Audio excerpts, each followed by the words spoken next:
What if the story you've been told about someone's life was written by the very person who had the most to gain from making you believe it? What if wealth, power, and influence are not just tools for controlling the present, but tools for controlling the past, for rewriting history, for erasing inconvenient truths, for replacing real lives with carefully constructed narratives that serve the powerful and silence everyone else? What if the version of events that gets recorded, celebrated, and remembered is almost never the full truth, but always someone's truth, the truth of whoever had enough power to make their version stick? These are the questions at the heart of one of the most celebrated, most awarded, and most intellectually daring novels of the last decade. Welcome to Book Essence, where we unlock the essence of every book, so you get the wisdom without spending weeks reading. Today, we're breaking down Trust by Hernan Diaz, the Pulitzer Prize-winning novel that uses the story of an enormously wealthy early 20th century couple to ask some of the most important questions a human being can ask about power, about truth, about who gets to tell the story, and who gets erased from it. Let us unlock it. Before we can talk about what trust means, we need to talk about how it is built, because the structure of this novel is not just a creative choice, it is the entire argument. Trust is told in 4 distinct parts, 4 separate narratives, each written by a different narrator, each telling what appears to be the same basic story: an extraordinarily wealthy man, his brilliant wife, their rise to the peak of American financial power, and what happened to her. The first part is a novel within a novel, a fictional book called Bonds, written by a character named Harold Vanner.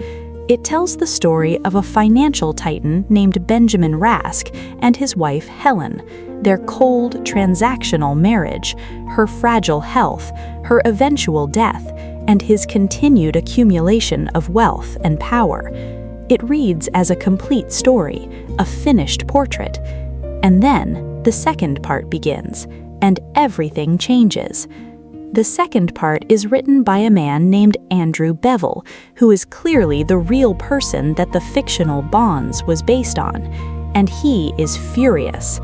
Bevel insists that Vanner's novel is a distortion, a fabrication, a malicious misrepresentation of his life, and especially of his wife.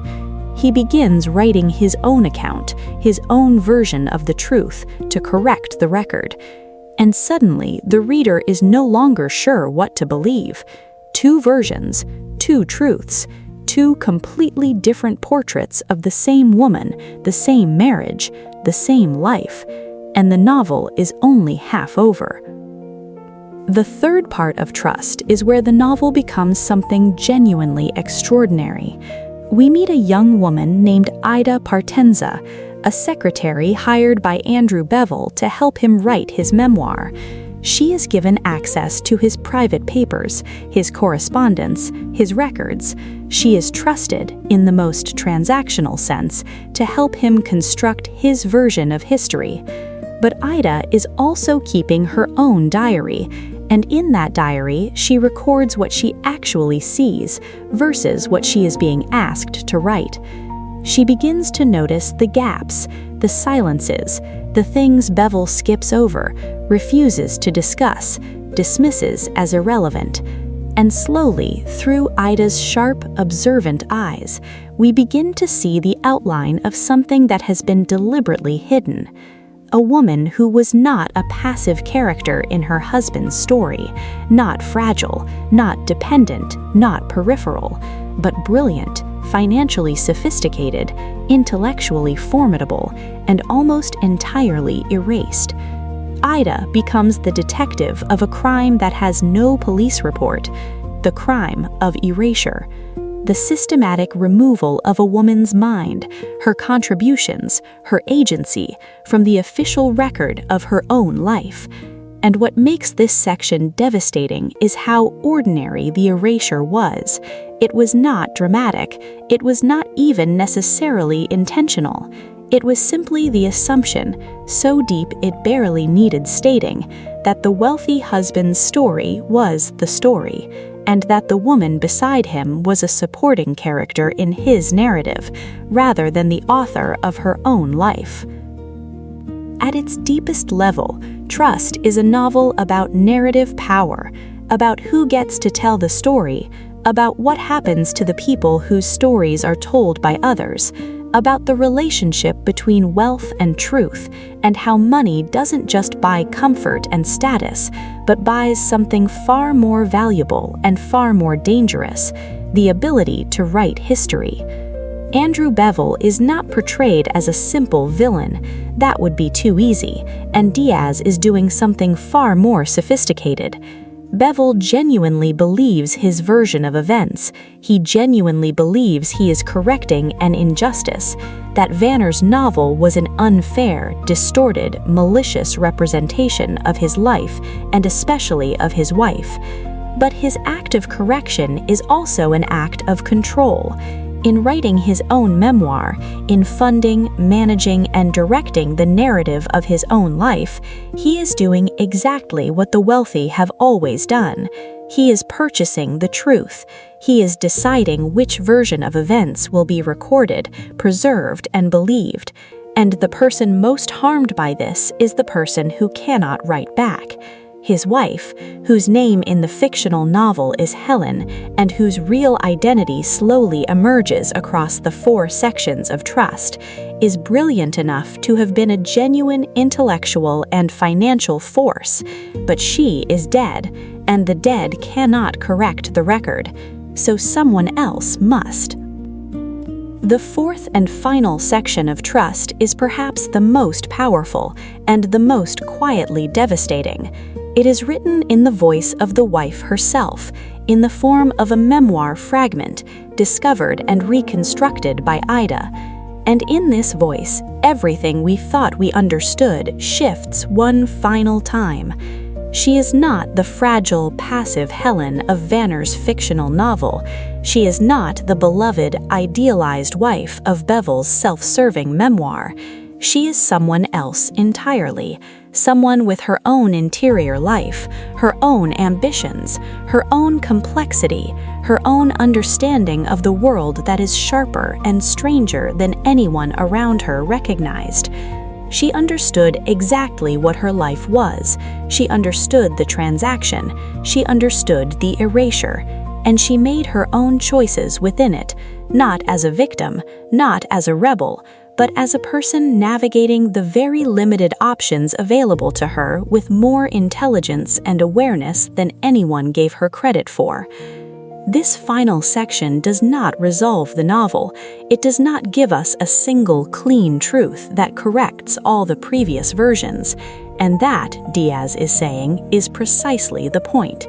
Truth is not a single recoverable fact. It is a negotiation. It is a contest. It is shaped by power, by access, by survival.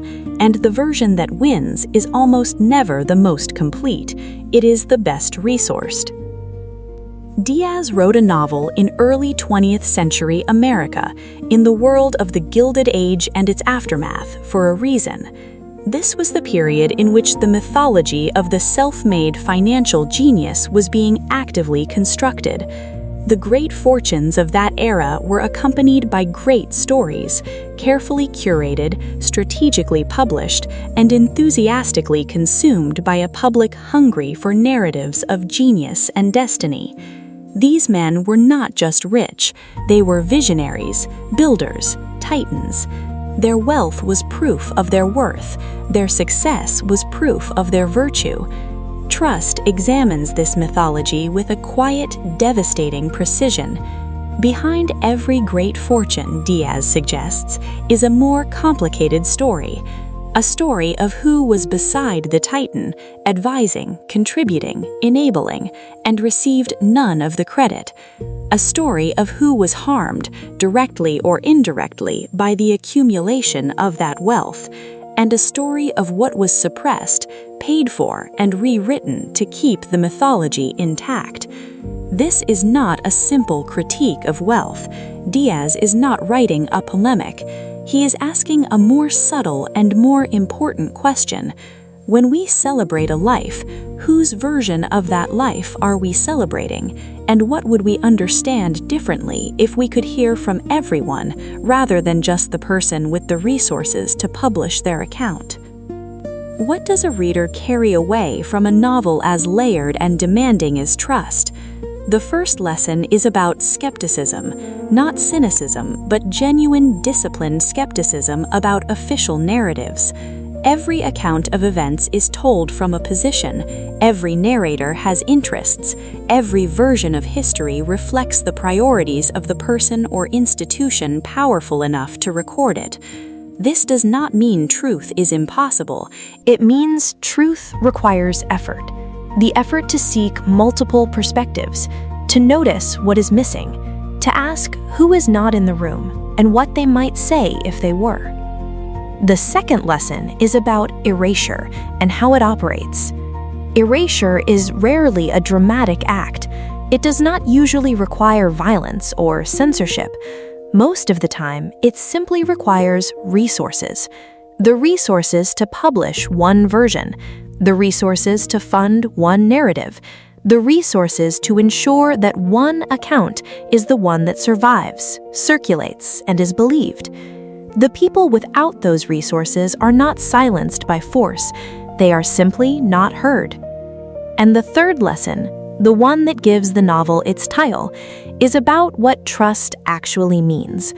We extend trust constantly to the books we read, the histories we learn, the stories we are told about the world. Trust asks us to examine the foundation of that trust, not to abandon it, but to hold it more carefully, to ask each time we receive a narrative, who wrote this? What did they have to gain? And who could not write back? Let us bring together the greatest lessons from trust by Hernan Diaz. 1. Structure is argument. The 4-part structure of trust is not decoration, it is the point. That the same life looks completely different depending on who is telling it and why. 2. Wealth buys narrative. Money does not just purchase comfort and status, it purchases the ability to write history, to fund, shape, and preserve the version of events that serves the powerful. 3. Erasure is ordinary. The most complete and devastating erasures are not dramatic acts of censorship. They are quiet assumptions about whose story matters, whose contributions count, and whose voice deserves to be heard. 4. Truth is a contest. There is no single, clean truth waiting to be recovered. There are versions shaped by power, access, and survival. The version that wins is almost never the most complete. It is the best resourced. 5. Skepticism is a discipline. Every narrative has a position. Every account reflects the interests of its teller. Disciplined readers ask, who wrote this? What did they want? And who could not respond? 6. Trust must be examined. We extend it constantly and automatically. The novel asks us to hold it more carefully, more consciously, to understand the foundation before we build on it. Hernan Diaz wrote a novel that does what only the greatest literature can do. It does not just tell you a story, it changes how you receive every story you will ever encounter afterward. After Trust, you will never read a biography the same way. You will never hear an official account the same way. You will never encounter a narrative of wealth and success without asking the question the novel teaches: whose version is this? That is the essence of trust, and that is what we do here at Book Essence. We take the world's most powerful books and unlock their wisdom, so you can read more deeply, think more clearly, and see the world with eyes that are harder to deceive. If this video brought you value, please like, subscribe, and share it with someone who loves books that change how they think. Every week on Book Essence, a new book, a new lesson, a new chance to grow. Until next time, keep reading, keep growing, and keep unlocking your essence. See you in the next one.